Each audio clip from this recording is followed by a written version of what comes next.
So we literally like just got back from the Killing Joke, yeah? Yeah, we did. Yeah, and now we're waiting for the light to warm. Ah, there we go. I can actually I am the darkness. see your face. Yeah. So did that movie make you want to jump off a cliff? In parts, like when it hit the low points, it really knew how to get you down very low. I was also really surprised with the prologue. I thought that was really well done. Because I was like, it's gonna be like 20 minutes of stuff that's not the comic. And it's Batgirl folk. Go either way. Yeah, we'll talk about that. So basically, overall impressions of the Killing Joke. What did you think about it as a whole, and did you like that we could go see it in theaters and whatnot? And yeah, it was. I mean, it was absolutely phenomenal. I will say it's probably my favorite Batman animated movie. Probably my. Oh shit! Okay, cool. Yeah, I wouldn't go so far as to say favorite overall because Nolan trilogy and all that, but favorite Batman animated movie. And they did a really good job of like making it feel like it was fitting in that theater. Like I've seen other things, like special events in theaters. It's like, this is a TV thing that they're showing on a big screen. This probably shouldn't have been here, but it's nice to see everyone enjoy it. But this felt like a theatrical film. No, I agree. I feel like they put a lot of effort into making. Like they were like, I feel like at some point they were like, we should release this in theaters. Shit, we got to make this like. Perfect. When I saw the little thing of we're gonna have a live orchestra, I was like, oh shit! Yeah. Wow, that's spent no expense. Spent no expense. Phenomenal, absolutely perfect. I agree. I thought it was really good. There was points in it where I was kind of like, is some of this kind of like filler to kind of pad out the movie, because the Killing Joke itself will be about like 30 minutes at most, really. Like if you were like really good at pacing, you could probably do it in like 25 minutes. Yeah. There's a few spots like that, but I gotta say it's fucking phenomenal, especially like the voice acting. I think there was like Gordon was okay. Yeah, like he was a bit. In the back of my mind, I was halfway hoping they would get Bryan Cranston, but I knew that wasn't a possibility. Reprising his role from year one. Yeah, it's important. It's important. But overall, Kevin Conroy is phenomenal. Mark Hamill. It's you can tell that like he was like, I got to do the best that I can for this. One thing I noticed though, the Joker doesn't laugh that much. No. Like, the first time you hear, like, his full laugh is when you see the flashback to his transformation, really.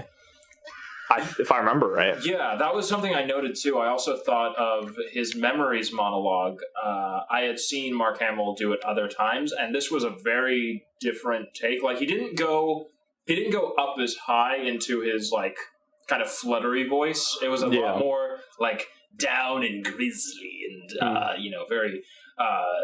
like you said, it's a much grimmer, darker Joker, and I think that his performance made that very apparent. I thought that was really interesting how he did not laugh all that much, and when he did, it wasn't the big Joker laugh, like going on and on. Like the final shot, spoilers, when they both laugh at the end, I thought it was interesting how about halfway through the Joker stopped. He stopped. Yes, Batman. Yeah, that's from the comic too. Yeah. Is that like in the panels the Joker's bubbles stop? The difference is I think in the comic the police lights shine on them. And they don't have that happen. But one thing, going back to your real quick thing about like him doing a darker performance, he had given a similar interview where he's talking about Batman Beyond: Return of the Joker, where he's like, this is it was the same Joker from the animated series, but he had to play it different, where he was like, in that movie, he does go a bit crazy sometimes, part of the plot. We won't spoil that here, but it was, and then this is even darker than that. So and the Arkham games were obviously darker than Beyond. So I feel like he's just slowly gotten darker over the course of the 20-something years he's been doing this. Okay, so we start the movie, and it's interesting how the movie's kind of like in two acts, I'll say. One where Barbara is the main character, and then one where I guess the Joker's the main character. Yeah. Kind of Batman, but it's more the Joker. So I knew going in that they were gonna expand on Barbara's stuff. Did you know all about that? I had heard before that there was going to be a prologue that was all about Batgirl. Right. So I was like, I don't know. I was on the fence about that. I was like, this could either be really good or it could be a really like obvious attempt to get us to like care about her character before something terrible happens to her. But again, I thought it was really, really well executed. I liked how it was primarily her struggle, but it was very, very reflective of Batman's struggle with the Joker. Yeah. They made that very apparent. I thought the ending where she beats the shit out of the dude and then next scene is like, I understand the abyss. I thought that was a little... I was like, no, you really don't. Yeah. Because it's like Batman, the reason it's impressive that he doesn't kill a Joker is he's seen him do it he's seen so much suffering in his hands so many times. He's had so many opportunities, to kill him. Whereas Batgirl fights this guy like a couple times. Twice. He hasn't really hurt that many people. And then she's like, I saw the abyss. And I was like, well, you saw a bit of it, I guess. Yeah. But it's shown that she's a lot more temperamental. I really like the stuff where Bruce is like, no, listen, like, you're still doing this because it's fun. That line was really yeah. It was probably my favorite part with Kevin Conroy, where he's like talking about we're not equals basically, and that pisses her off even more because big kind of like changes like Bruce and her fuck in like the most explicit sex scene I think I've seen in these DC animated that I can remember. Like, I mean, the new 52 stuff has a lot more like suggestive humor. But it's shit. But, no, it really is. So the opening act, there's this guy Paris. It's interesting. He's kind of like a proto-Joker. I gotta say, the thing that was like one of the most shocking jokes of like suggestive humor is when the horrors are getting off his yacht, and then she's like, oh yeah, he wanted me to wear this like over my face, and it's like we had to mess with the pillow, and like Paris has been like making like sexual remarks about Batgirl the whole time, and then like the guy tosses it in the water, and it's just like a rough approximation of like a bat mask. And then like, he's like, oh yeah, he was told her to put that on. He fucked her. I was like, that is more extreme than like any of the new 52 like sexual references or anything. Like that's the thing that made me go, oh wow. Okay. It was that and the Joker taking her clothes off, which was gross. Which one of the things that's interesting is a bunch of people like posted about that and were like, oh my god, the Joker raped her. No. I was like, no. I don't really think. I was curious. I was about to say, what did you think of that? But no, I think we both cleared. Okay. There's because obviously the comic's been out for like decades, so people have talked about it a lot. Like you can see it that way, but they never like. There's nothing that suggests that other than the fact that she's naked. Yeah, like the Joker never like says, "Oh yes, and I, violated your daughter," or like he never like taunts anybody with that. He never like implies. He basically like the pictures are just like showing that she's helpless and I did it. Like I never interpret like it is definitely supposed to be like icky and on the line. Like I think one of the like creepiest lines when Mark Hamill holds the glass and says here's the crime, and I'm like, oh, that is so foul. That is and the fact that that's juxtaposed with him being like, she thinks she's a library, it's like, oh, it's classic joke. Oh god, it's not classic Joker. Well, I think that's something they did really well, is that like this Joker does go from like funny to like fucking like horrifying in like the flip of a coin, to make a Two-Face joke. Did you like how they did the flashbacks? Yes. Oh, absolutely. I thought those were really phenomenal. The one I didn't really like, and this might just be because I remember the comic wrong, was when he looks down at the puddle and you see his reflection, and then it flashes to another. Because the way I remember it is flashing down to his reflection in the puddle, and then it's flashback him looking down in a puddle. Yes. Yeah, because I thought that was a smoother transition, and that's how I remember it. But in the movie, it's him looking in the puddle, and then shot of the factory where they're pulling for the first time. And I was like, I noticed that too. And then they do the shot of him standing on the fence, and I was like, you could have just done that, like flash to that, and then establishing shot. But I don't know why that was just weird. Yeah. Yeah, I mean, I will say the only thing that holds it back from being probably my favorite is that there's a few scenes that are like kind of like unnecessary, like the scene where Batman goes to see the whores for no reason, and then he just gets invited to the carnival. Like, Batman's detective work literally does not matter because he gets invited. Yeah.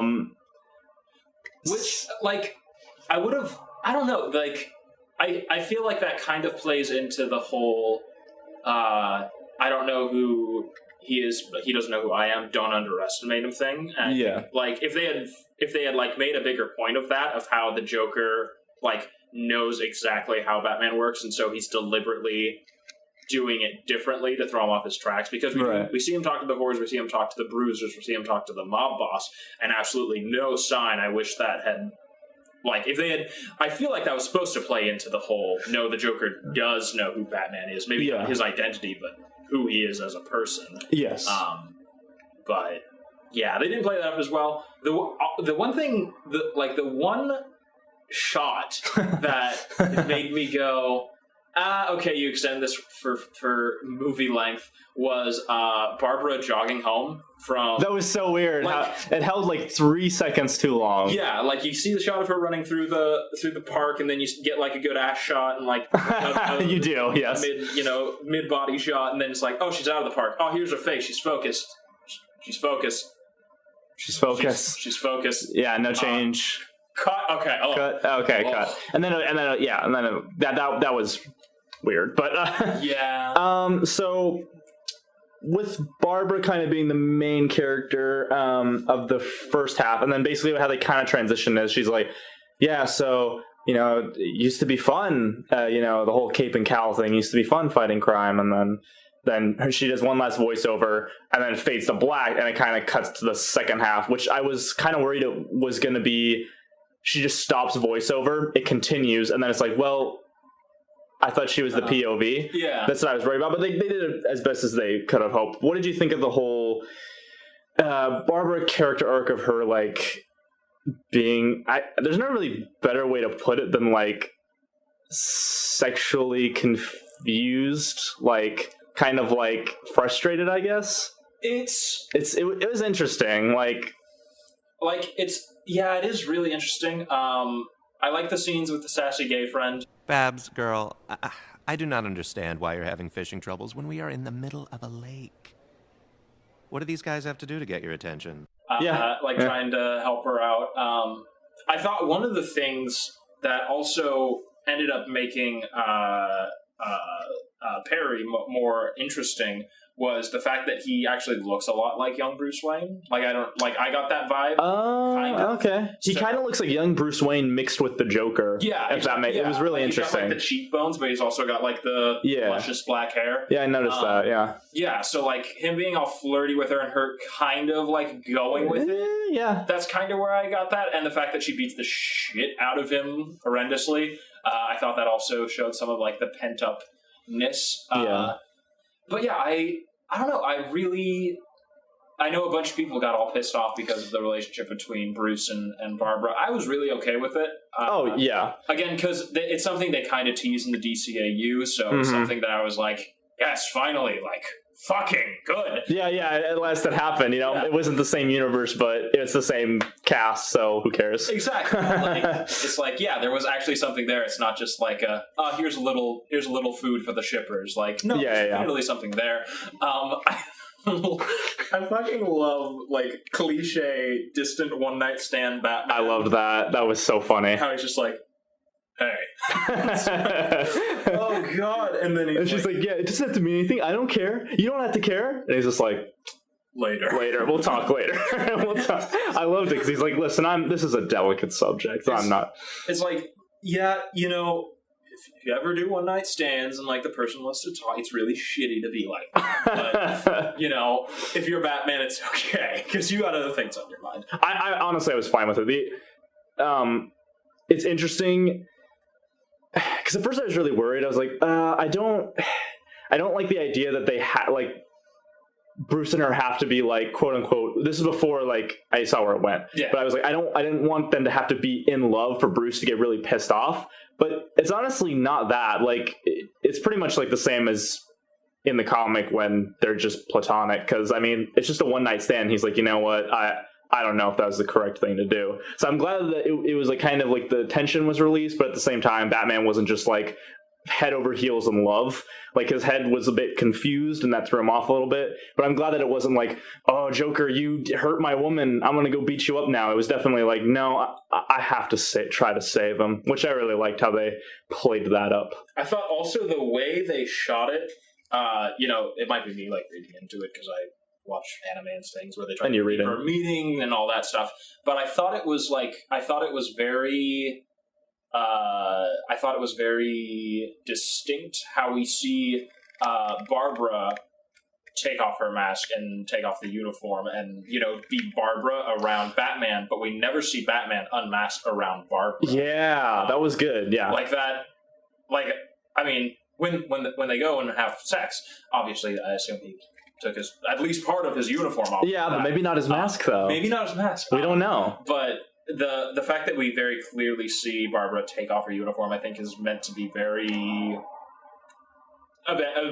distinct imagery of she's lowering her guard. She's sharing more of herself with this person than he turns out to share. Yeah, because Bruce is not really ready for that. Yeah, exactly. I did like how there was the kind of contrast with Batman where he's simultaneously like really like antisocial, and we'll talk about this later, but at the same time he's like no, he's really compassionate. Like, I have to save the Joker, like I have to save everybody that I can. But one thing that was weird though is that, like, I mean, he's not gonna kill the Joker, but it's pretty clear he like kills two of those midgets. Like they fall into the spike pit. Like, it's like, come on. They were big spikes and they were wide open. Okay, so he aimed. Exactly. Okay. Yeah, he looked. That was I thought that too. I was like, what the fuck? You just said that they're doing it by the book. Right. I don't think killing midgets in the book of the Gotham City Police Department. It's pretty by the book. It's not the important thing is that it's not on the don't list of the book. Oh, okay. So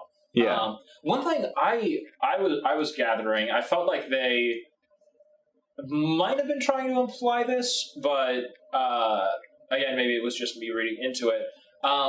Did you get the impression that Barbara might have gotten pregnant from her sex with Bruce? Yeah, because there's that morning after thing where she kind of like looks in the mirror and she's like, and like, I don't know, I feel like there was a shot kind of revolving around the waist or something. She's like, what have you done? And it's just like, and then Joker shoots her in the stomach. Yeah, like, ooh, that's messed up. Yeah, I thought that was gonna like play into a plot point, but again, they pretty straight adapted the actual content killing joke for the second half. Yeah, because I at first thought the song was like not in the comic, and then I'm like, oh wait, he just is on the screen saying that, but they decided that no, we're actually going to make this into a song and not have him just say sing-song things.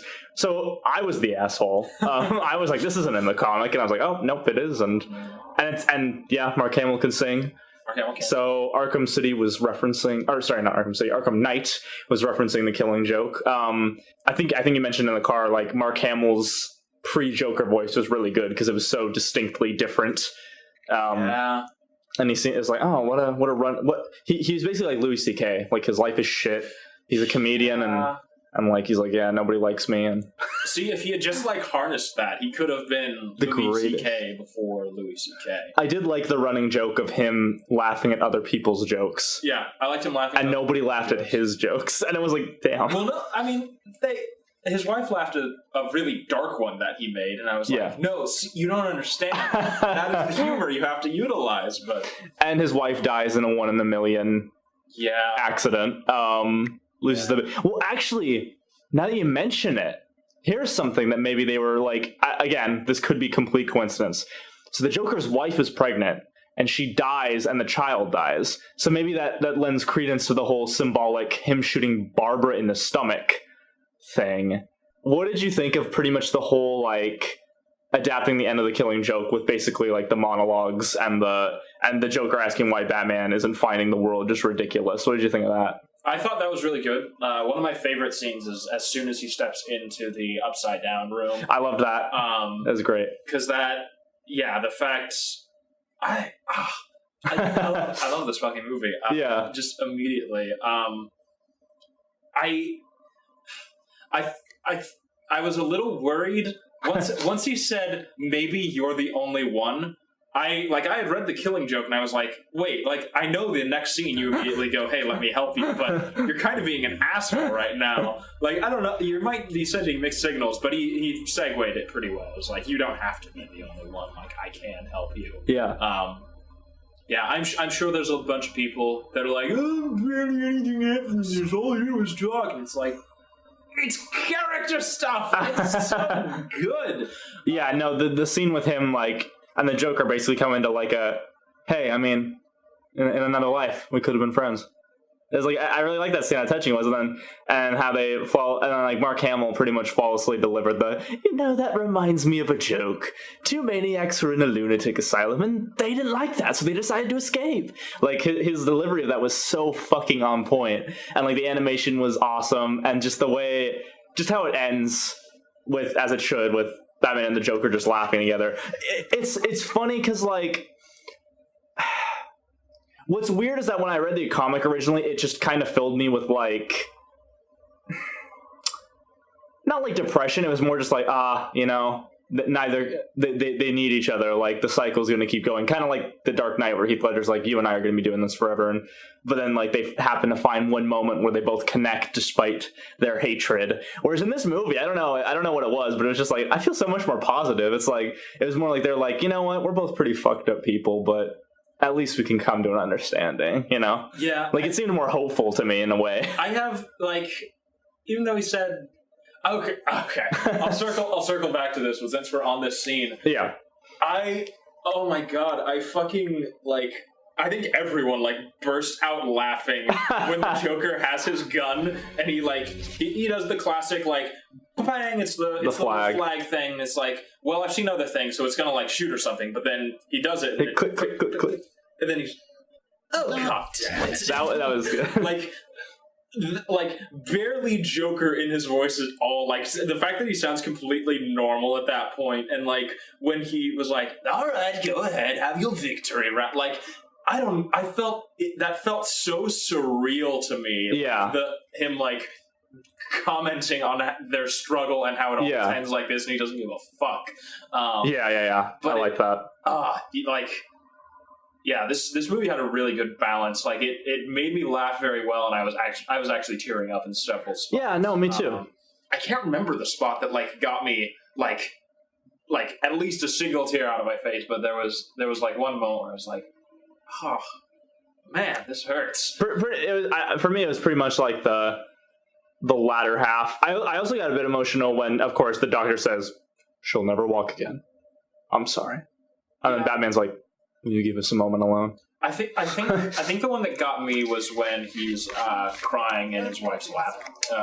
And he's like, "I'm sorry, I can't provide for you with I'm a loser." It's like, fuck. I mean, everyone's got that fear of like once you get someone you care about, you're really worried that, like, you're gonna fail them. You're not enough. Like, you can deal with shit if it's just you, but when you have someone, you want more for them. This does a really good job of humanizing the Joker while at the same time, like, plunging him into the "you son of a bitch," like the most fucked up moment. But yeah, like, I told you earlier when we were grabbing food, I was like, this is when he became an anime villain. Yeah, he does. He's so sympathetic, but at the same time, you have to lose. Like, this is a terrible thing you're doing. I just find, I think what's kind of poignant and almost fucking relatable about the Joker is that he like has a point. The world is fucking crazy. But I think, okay, so it's interesting how Batman and the Joker inadvertently, like, bring despair and hope at the same time. How, like, Batman says this, I think one of my favorite moments is when he's like, ordinary people don't crack. Maybe it's just you. And the Joker gets so fucking, like, disturbed by that and, like, befuddled by that. And then the Joker's talking about how crazy the world is. And it's like, yeah, like, when you think about it, everyone living their life when, like, nukes could go off and everyone dies, and like 10 minutes from now, like, everyone could just be dead in 10 minutes. That possibility exists, and people just still go about their lives, and they're like, no, I'm gonna, like, make something out of this. Like, it's like despair and hope mixed together, which I don't know. It's really fitting of them, I think. The movie did a good job of being contained, but then like the Joker's commenting on the meta narrative of Batman and the Joker and the world and like the real world, and I don't know. It was pretty deep. Yeah, I would agree. Like, there's definitely more to this than just being like an animated superhero movie, or being Batman v Superman. Do you think Jared Leto will be as good as Mark Hamill in The Killing Joke? No? No. I'm trying to make a joke. You see. No, definitely, probably going to be the best DC. Okay, let's just say it's going to be the best DC movie out this year in theaters. Because Suicide Squad, it looks okay, but it's going to be fun, but like it's not going to have any of the depth or no, not at all. Any of the character development. Buy it, watch it, support it, so we can get more movies like this and not like shit.